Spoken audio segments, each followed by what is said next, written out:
হাতের কাছে থাকা অল্প উপকরণ আর মাত্র 10 মিনিটেই তৈরি করতে পারবেন রেস্টুরেন্ট স্টাইলে এই crispy chicken fry. Hello everyone, আসসালামু আলাইকুম। Welcome to my channel memes easy cooking recipe. তো চলুন আজকের রেসিপি শুরু করা যাক। আমি এখানে প্রায় হাফ কেজির মতো মুরগির মাংস নিয়েছি। মাংসটাকে হালকা থেতো করে নিচ্ছি। এবার নিয়ে নিচ্ছি একটা নাগা মরিচ। এবার মরিচটাকে ভালো মতো পাটায় বেটে নিচ্ছি। মরিচটা বাটা হয়ে গেলে এবার মাংসগুলো দিয়ে দিচ্ছি। মরিচের সাথে মাংসগুলোকে ভালো মতো মিক্স করে নিচ্ছি।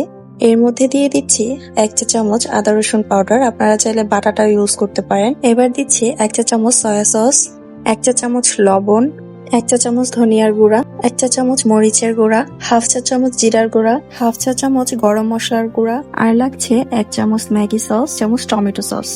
এবার মশলার সাথে চিকেনটাকে ভালো মতো ম্যারিনেট করে নিচ্ছি।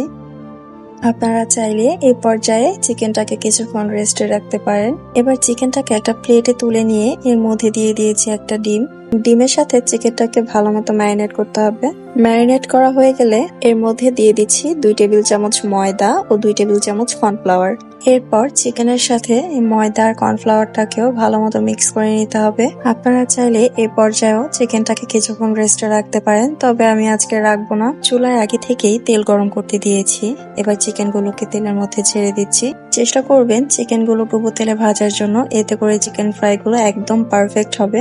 চিকেনগুলো এক পাশ ভাজা হয়ে গেলে এবার উল্টে দিচ্ছি।